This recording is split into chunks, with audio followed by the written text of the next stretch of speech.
plans, when you have these dreams and all of a sudden your dreams get shattered? How do you bounce back when you've been working hard, planning, practicing, and it was expected for you to win, then all of a sudden an upset happens, and now, man, your dreams have been completely shattered? Can you imagine how frustrating and painful it must be to work so hard towards your dreams? Yes, to have them shattered based upon things that are beyond your control. All right. What dreams did you have growing up about where you would be at this stage of your life? What dreams did you have about making an impact in the kingdom of God that's been shattered by the ups and downs of life?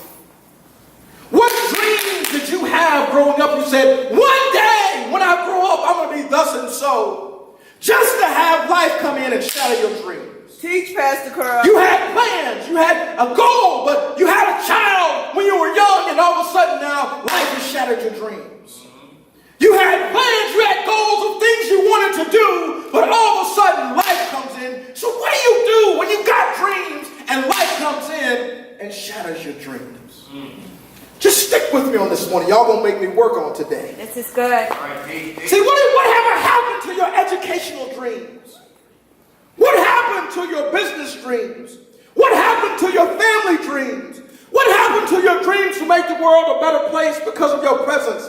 Are those dreams really shattered, or have you just chosen to no longer believe in them? Wow. This is good. Yes, sir. Yes, sir. Vision, are the dreams shattered? Or are you no longer just believing in the dream? Amen. Is it that the dream has changed, Chantel, or did you change? Just stick with me on this morning. Change. Look at your neighbor and ask him, have you changed your dreams? Have you changed your dreams? See, we've got to understand, and we talked last week, and we began talking about how many of us see the vision of God for our lives, but there's something that blocks us. Right.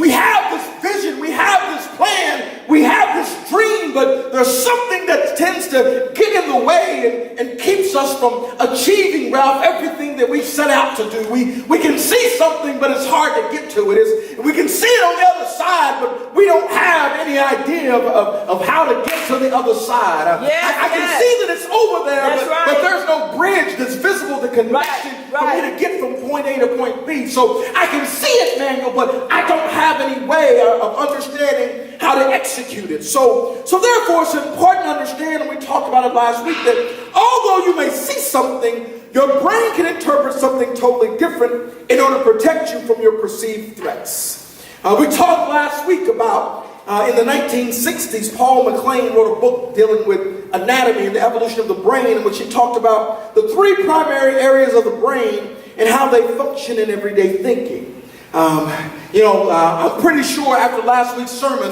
some of you went throughout last week and you were thinking. And you were thinking about your thinking and thinking about how elementary your thinking really is. Teach, Pastor Carl. You were thinking about how I've gotten caught up in my stinking thinking. And, that's right. And I've not been thinking on the level that God has called me to think on. Because we talked last week and we talked about the three areas of the brain. Can I teach for just a second? Yes, sir. We talked last week about the reptilian brain. And that's the most primitive part of your brain. The reptilian brain is responsible for fight or flight, survival, mating, feeding, and self-maintenance. It's the aggression, the dominance, the obsessive, compulsive, greedy part of your brain. So understand that when you're functioning at the level of survive and mating and trying to make money and get your freak on, you're operating at the lowest level of your brain function. Wow. You're operating at a reptilian level, which means you're operating no different than the animals. Wow. So therefore, your reptilian brain. And then we talked about the limbic part of the brain. And the limbic brain is what deals with your emotions. And we talked about understanding how important it is, because the limbic system is also where that part of our system is focused on entertainment and enjoyment and emotions. And so if you are operating out of your limbic brain, then you're operating and you're making decisions based upon how you feel. Right. How many things have you done simply because you felt that way? Right. How many decisions you made because you said, I did this because of how it made me feel? Right. There are people on this morning that didn't get up out of bed to be in service because they didn't feel like being in the house of God because it was raining. Right. So therefore, I can't make event decisions based upon how I feel.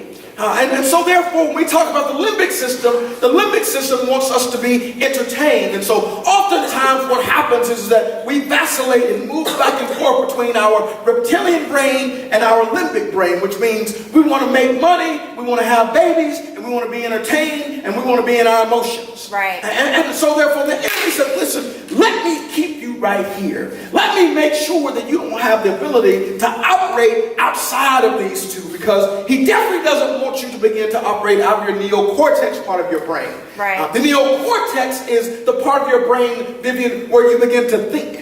It's where you begin to put together things in an abstract manner. It's your thinking. And so that part of your brain is very, very powerful, because now you have the ability to think. If you ever looked at someone and you asked them, why did you do that? What were you thinking? And they say, I don't know. Because they weren't thinking. Because what happens when we are thinking, Michelle, if we have a perceived threat, our amygdala begins to release hormones in our body that puts us in fight or flight mode. And what happens when the hormones are released that put us in fight or flight mode, all of the blood rushes to our extremities to defend ourselves, which means the blood leaves our brain. So therefore, you don't have the ability to think. And so now I'm in fight or flight. So therefore, I'm in survival, making money, trying to make it happen, and feeling good. Pastor, what does that mean? So therefore, anything that you perceive as a possible threat, you don't want to think about it. You just say, Pastor, I'm just trying to survive and make it happen. So therefore, in your life, anything that you feel is threatening you, anything that's going to put you in a bad situation. Pastor says, listen, on today, I need you to sow X amount. But if I sow that, Pastor, it's going to threaten me and put me in a bad position. And so then you'll go back into survival mode. Yes, sir. I don't know how I'm going to make it. I don't know how I'm going to figure it out. So therefore, I feel bad emotionally. So what I'm going to do is I'm going to go spend money because I feel bad. Oh. Right. Good. Stinking thing. That's the minority way. Wow. We're the biggest consumers. Yep. Because we emotion shop. We ain't got money. So Manuel, I ain't got no money. So you know what I do? I go spend money. I ain't got no money. So I go take a trip to take the edge off because I'm stressed because I ain't got no money. What kind of sense does that make? None. Right. Tanisha, I ain't got no money. So I go spend money to get more stressed out, which means I ain't gonna never learn how to think because I'm always gonna be in survival mode.